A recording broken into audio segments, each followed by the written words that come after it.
These are Alaska serial killers. Charles Meach.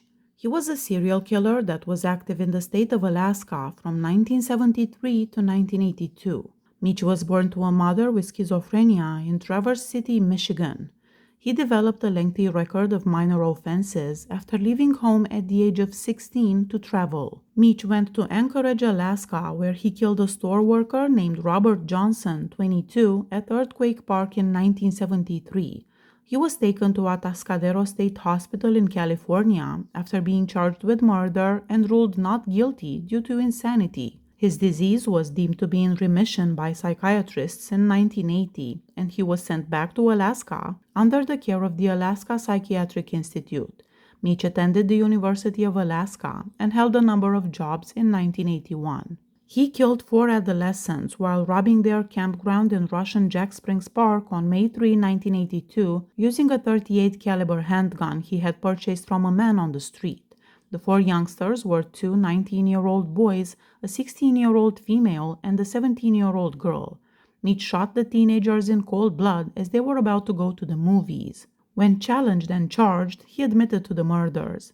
Despite his repeated plea of not guilty by reason of insanity, he was found guilty and given the longest prison sentence in the state's history, 396 years without the possibility of parole. The criminal statuses pertaining to the sentencing of mentally ill people were amended by the Alaska legislature in response to the shootings. The new verdict of guilty but mentally ill calls for the convicted person to serve their time in a mental institution until they are judged healthy, after which they will be sent to prison for the remainder of their sentence. Meach's trial and thus his sentencing were not affected by this change. Additionally, the lawmakers strengthened the burden of proof for the fundamental insanity defense and limited the concept of insanity. Because of this, Alaska has one of the most stringent requirements for the defense of insanity among all U.S. states. On December 9, 2004, Meach passed away in the Cook Inlet jail from natural causes. Michael Silka.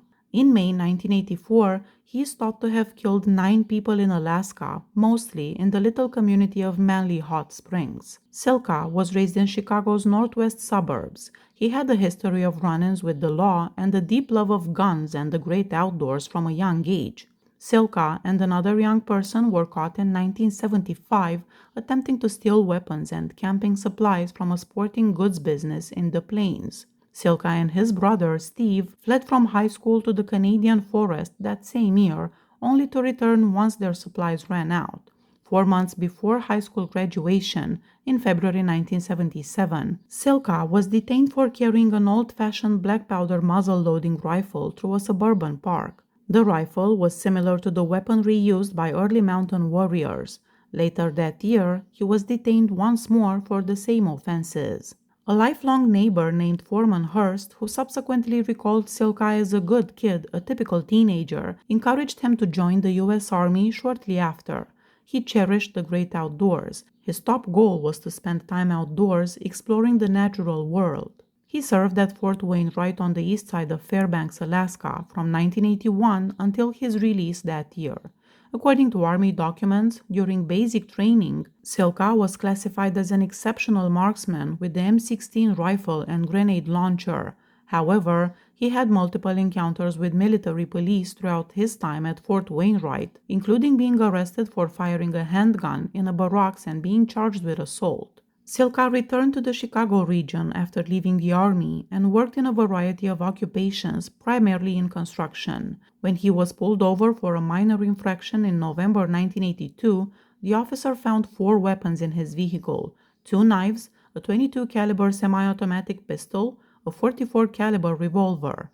After arriving at the station, Silka refused to get out of the squad car and was charged with both resisting arrest and possessing a weapon. After being found guilty, he was held in Cook County Jail for 4 days. A South Barrington police officer pulled over Silka for speeding on July 21, 1983, and discovered a .22 caliber rifle in the rear seat. Silka was arrested for a second weapons violation.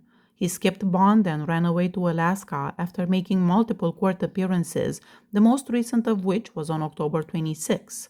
On December 20, a warrant was issued for his arrest. Although he was unaware of his brother's occupation, his younger brother Frank claimed that Silka had been employed in Alaska for a while. Silka, a bearded 25-year-old nomad, was initially spotted in Fairbanks, Alaska, in the Chena Ridge neighborhood. Silka had been questioned by authorities on April 29, 1984, regarding fresh blood and the mound of snow at his cottage. The Alaska State Troopers believed at the time that they were looking into the possibility that Silka had been killed. When Silka poked his head out of his cabin and clarified that the blood was from a moose skin, the troopers abandoned the case. But the previous day, Roger Culp, Silka's neighbor, had disappeared. After Silka and Culp entered Silka's cabin, witnesses said they heard up to 8 gunshots. It seemed that witnesses did not report the incident right away. On May 8, troopers returned to the cabin with a search warrant after receiving the new information, but Silka was not there. It was discovered that the red patches on the snow-free ground were indeed human blood. Troopers had no leads regarding Silka's whereabouts at this time, despite the fact that he was wanted for questioning in connection with Culp's disappearance. On Monday, May 14, 1984, Silka was last spotted at the end of a 150-mile dirt road in Manly Hot Springs, a small mining community of 70 people situated far in the interior of Alaska, west of Fairbanks. He had an aluminum canoe on the roof of his outdated brown and white 1974 Dodge Monaco, which was loaded with camping gear. Among the supplies were firearms and ammo that the residents were unaware of. Robert Lee, a local, claims that Silka informed the villagers of his intention to establish a home there. Silka referred to himself as a mountain man to Lee. His marksmanship, along with his survival and outdoor skills, impressed the townspeople. Only 3 miles outside of town, he was frequently spotted hanging around a boat that was landing on the Tanana River. Silka was often seen riding his canoe in the Tanana and had pitched a tent at the boat dock. According to Lee, 6 locals went to the boat landing on Thursday, May 17, between 2 and 4 p.m., and they all vanished. Locals didn't notice the disappearances until the next day, and on Friday night they called Alaska State Troopers in Fairbanks. After receiving Trooper Silka's license plate number from the widow of one of the missing men, the police verified and discovered he was sought in connection with the Culp murder investigation. At 2 a.m. on Saturday, May 19, the Troopers' Special Emergency Reaction Team, 3 aircraft and 2 helicopters were dispatched to Manly. Troopers discovered used bullet casings and blood near the boat landing that was thought to be human. A broad helicopter search for Silka along the Tanana started. The search went smoothly because it was still daylight in Alaska at this time of the year.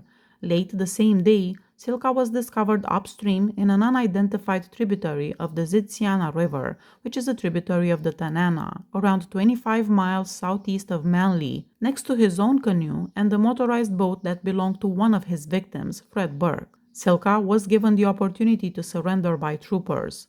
Rather, he fired a rugger while hiding behind a tree. Trooper Troy Duncan of Fairbanks, 34, was killed instantaneously when the powerful rifle pierced the windshield of one of the airborne helicopters, and Captain Donald Lawrence was wounded in the face. From a moving helicopter, Trooper Jeff Hall fired a burst-on automatic with an M16 weapon in retaliation. Silka was shot 5 times and murdered.